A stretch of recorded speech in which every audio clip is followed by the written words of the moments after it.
Nakalagtas na po tayo ng proper. Ayan, sana hindi umulan.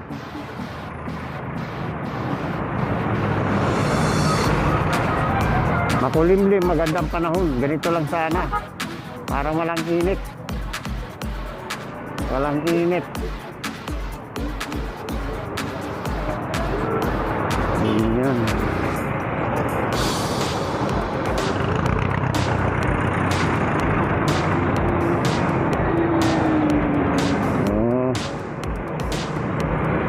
Isang oras kalahati siguro aming biyahe. O humigit pa dahil matraffic. Matraffic. Ayan.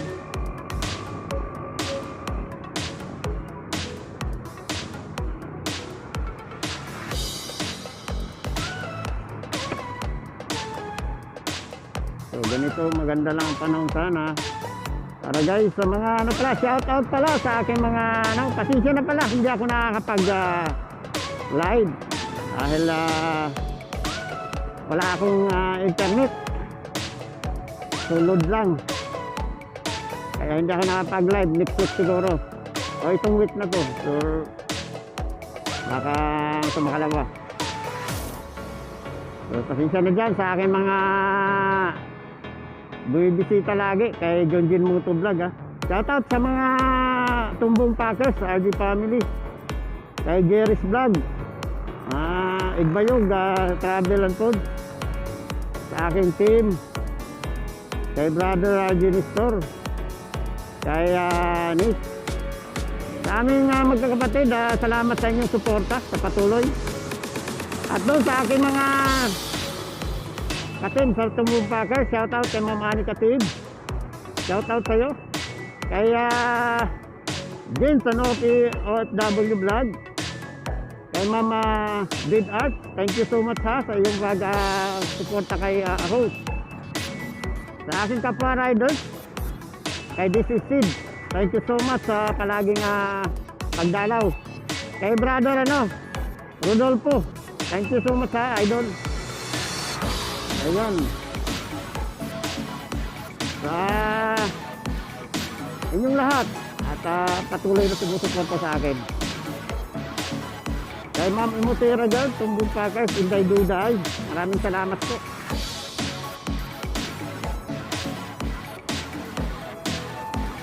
At sa especially kay my friend from Kuala Lumpur, Malaysia.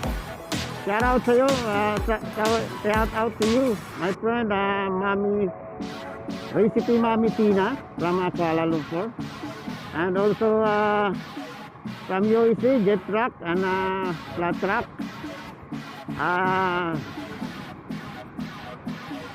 Thank you for coming every my LS. Kay Idol Julius, thank you so much. Kay Boss Philip. Thank you very much sa palaging pagsuporta kay host. Hindi kayo nawawala sa akin LS. Kay Idol iTunes sa TV, Sir Leo Tutorial, thank you so much. Ayan, mga talagang Sir Aris, thank you so much. At pagtuwing pupunta ako ng aking inyong LS at shout out lagi ako. Yan, bumabawi lang po ako. Hindi ako nakakapag-shout out sa inyo lagi. Ayan, very supportive po sa aking channel yan. Kay Sir Board Vlogger, Glinda's Life, thank you.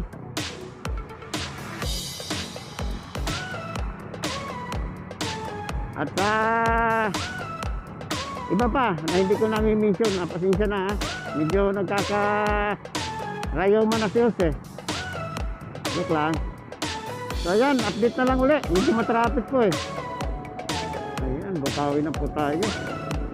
Buti natapos na dito yung kalsadang ginagawa. Pero matraffic pa rin. Dahil itong mga kasabay ng mga driver nababasin sa gitna ng highway.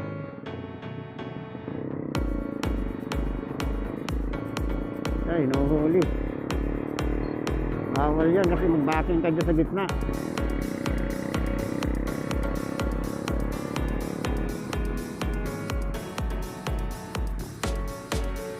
Ayan, pasya tayo ng tulay ng pwede naman dumaan sa baba. Pero ano, yung baba kasi pwede kang kung may pupuntahan ka pa kanan, kaliwa. Ito kasi diretso na ito. So, hindi mo na kailangan na ano. Ayan, shell lang dahil tulay ito, bawal umubertek. Naka-double lane yan.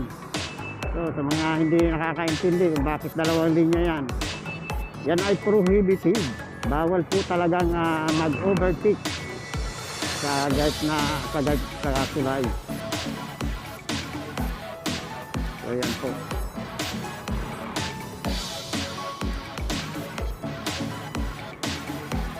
Ayan, baba na tayo.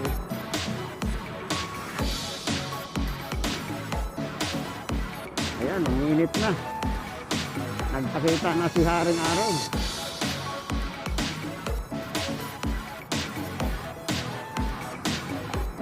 So, hindi natin malaman itong tricycle na ito kung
dating Valenzuela. Yung traffic talaga, lalo na sa Maynila. So, kumulibad, mga ganito, ibasa na yung mga truck.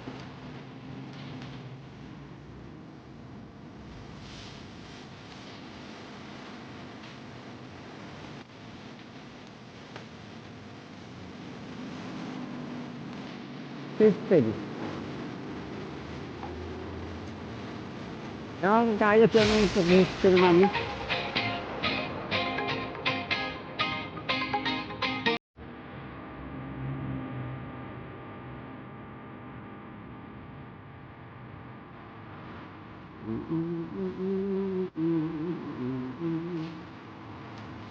Diba? Baya. Yung gaano traffic, ang lubak-lubak, kaya bumabagal yung sasakyan. Takot malubak. Ito yung sakit ng Bulacan eh. Kaya ito nga babatukas minsan eh. Kunting ulan lang eh. Lubak. Bagong gawa, maya-maya, sira na naman. Ay, nakaw. Ni Sarmar.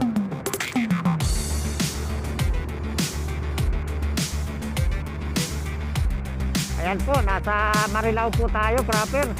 Ayan po ang SM Marilao, ayan po. Ayan, sa bandang kaliwa po natin. Ayan, SM Marilao. So, under construction na naman. Dati po talagang binabahay ito rito. Gabay mga tube rito. Ngayon, tinaasan po ito. Tinaas siguro nito mga 1 meter at tinambak. 1 meter mahigit pa. Kaya po sila nag-upgrade, nagtaas na rin dahil yan mas mababa dati. Wala lang bumaba na tinambakan. Ayan o, napakalalim. Kaya yung SM palubog. Tatabunan na. Kaya siguro anong gagawin yan? Tataasan.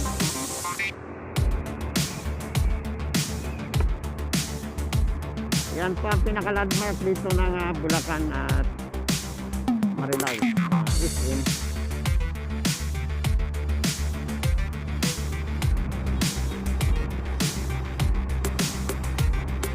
Then, Karuhatan Valenzuela.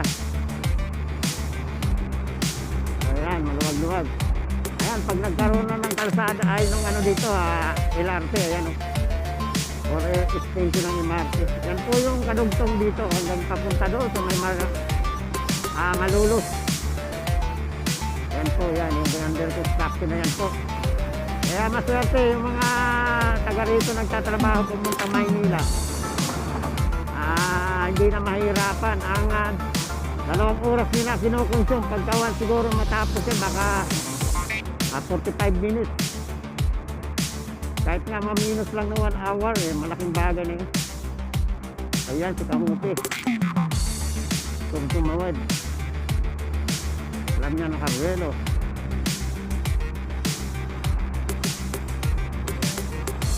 Kaya alerto tayo mga riders sa mga katulad niyan na biglang hindi natin malaman tatawid o hindi.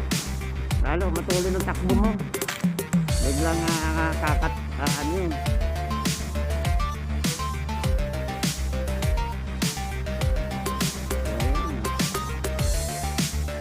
Natin ito ay Karuhatan na. Valenzuela na.